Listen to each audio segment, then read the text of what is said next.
Assalamualaikum warahmatullahi wabarakatuh. Perkenalkan, nama saya Berliani Anjeli Putri dengan NIM A1C320028. Saya dari kelas reguler A, Pendidikan Fisika Angkatan 2020, Fakultas Keguruan dan Ilmu Pendidikan Universitas Jambi. Di sini saya akan membahas mengenai simulasi lem automation berbasis IoT Arduino dengan Bluetooth menggunakan Proteus. Di sini pembahasan ini saya lakukan untuk memenuhi tugas ujian akhir semester saya pada mata kuliah Elektronika Digital yang diampu oleh Bapak Nehru SSI MT. Nah, langsung saja.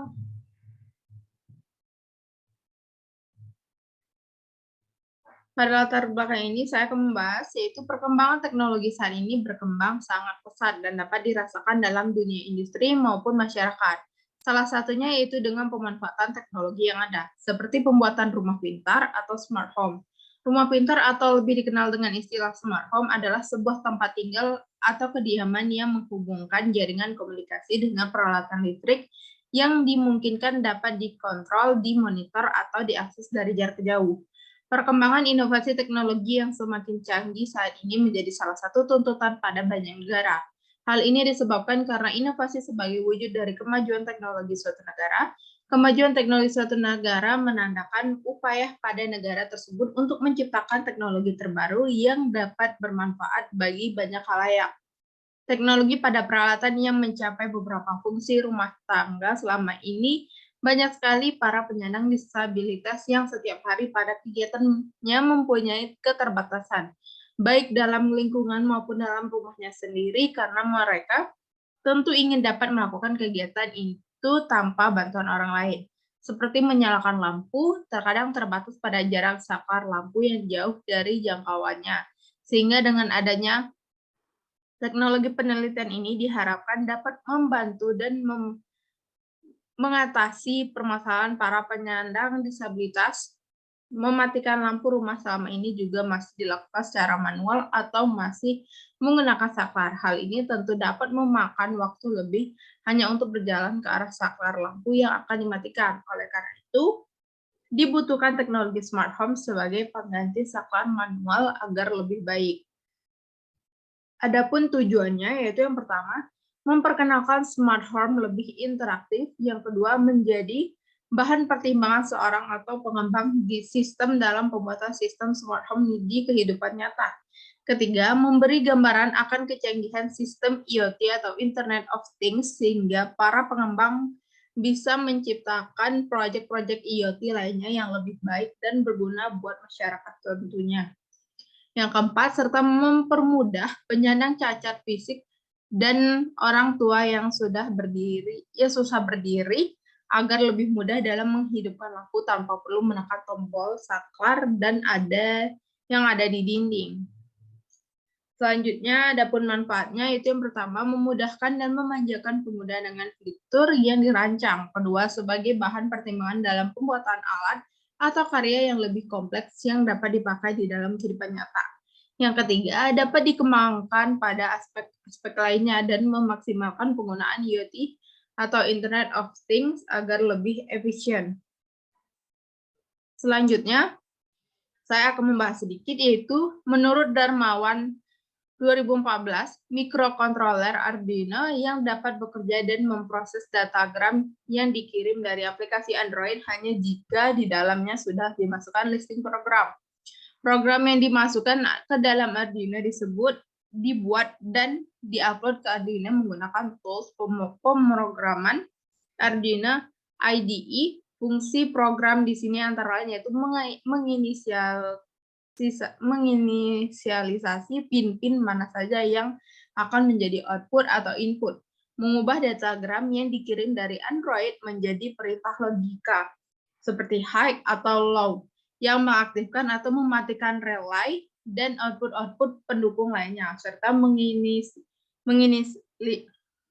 menginisialisasikan alamat IP Bluetooth yang akan menjadi alamat tujuan pengiriman datagram dari Android. Mikrokontroler adalah suatu chip berupa IC atau integrated circuit yang dapat menerima sinyal input, mengolah, dan memberikan sinyal output sesuai dengan pemrograman yang diisikan ke dalamnya. Sinyal input mikrokontroler berasal dari sensor yang merupakan informasi dari lingkungan, sedangkan sinyal output ditujukan kepada aktuator yang dapat memberikan efek ke lingkungan. Jadi secara sederhana, mikrokontroler dapat diibaratkan sebagai otak dari suatu perangkat yang mampu berinteraksi dengan lingkungan sekitarnya. Kecepatan pengelolaan data pada mikrokontroler lebih rendah jika dibandingkan dengan PC. Pada PC, kecepatan mikrosensor yang digunakan saat ini telah mencapai order GHz, sedangkan kecepatan pada mikrokontroler pada umumnya antara 1 hingga 16 MHz. Selanjutnya yaitu IoT, Internet of Things, adalah sebuah konsep penggunaan teknologi yang menggunakan internet sebagai medianya. Penggunaan internet itu sendiri sudah menjadi kebutuhan khusus di masyarakat dan hampir semua dari setiap kalangan sudah menggunakannya. Alasan inilah yang menjadi latar belakang utama penggunaan sistem IoT ini diterapkan. Platform Android merupakan salah satu aplikasi yang paling banyak digunakan di dunia karena penggunaannya yang gampang dan hampir semua kalangan sudah memilikinya. Inilah yang menjadi faktor utama penggunaan aplikasi Android sebagai sarana user interface pada prototipe. Terima kasih. Selanjutnya kita akan langsung saja melakukan percobaan, yaitu let's do an experiment. Langsung saja.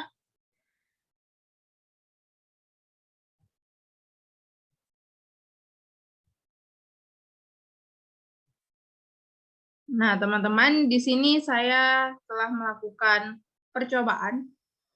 Ini merupakan rangkaian yang telah saya rangkai. Di sini ada Arduino Uno R3, dan di sini ada Bluetooth HC05, dan di sini ada resistor 1, resistor 2, serta resistor 3. Dan di sini ada lampu berwarna biru, ada ground, lampu berwarna hijau, ada ground, dan lampu berwarna kuning, dan ada ground.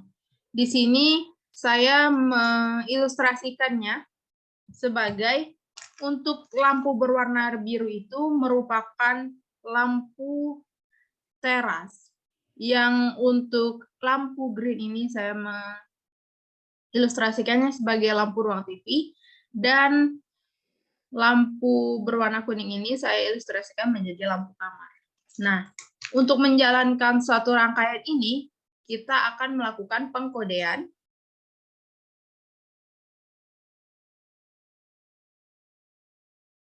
Nah, di sini saya telah melakukan pengkodean. Kita cek apakah pengkodean yang saya lakukan sudah benar. Nah, di sini untuk mengetahui pengkodean yang saya lakukan sudah benar atau belum, yaitu dari bawah ini, down compling. Ketika sudah compling, maka pengkodean yang saya lakukan telah benar. Untuk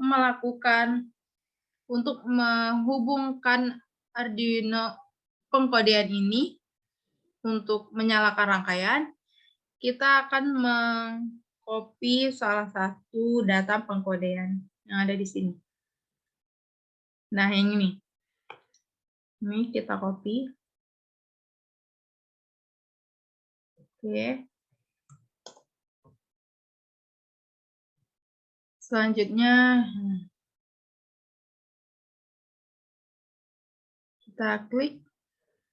Nah, di sini kita hapus dulu yang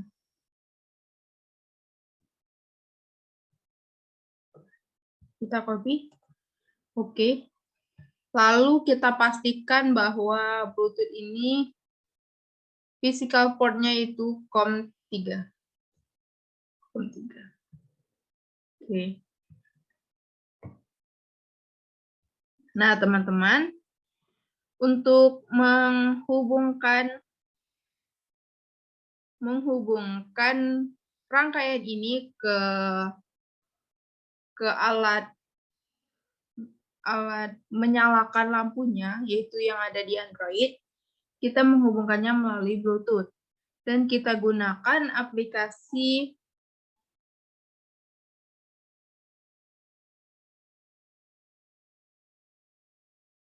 dan kita gunakan aplikasi Arduino Bluetooth Controller. Kita klik. Nah, untuk mengkonekkannya, kita playkan terlebih dahulu yang berada di Proteus. Kita playkan. Lalu kita konekkan yang ada di handphone.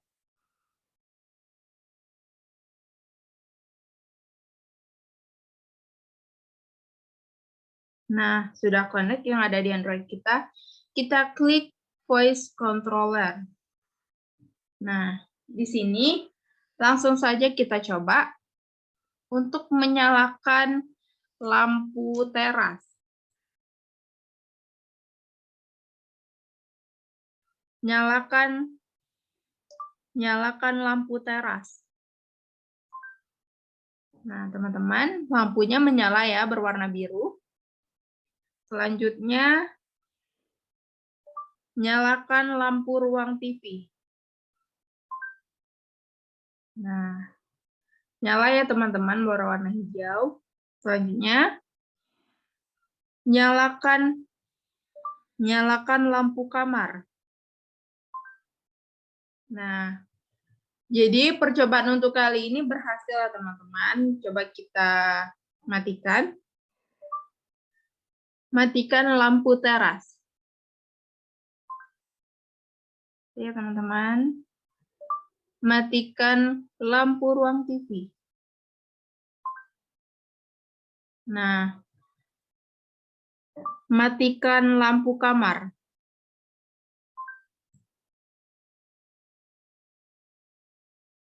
Nah, itulah percobaan mengenai simulasi lem automation berbasis Arduino menggunakan aplikasi Proteus. Lebih dan kurangnya saya mohon maaf apabila terjadi salah kata selama saya melakukan presentasi dan simulasi. Saya akhiri. Wassalamualaikum warahmatullahi wabarakatuh. Terima kasih. See you.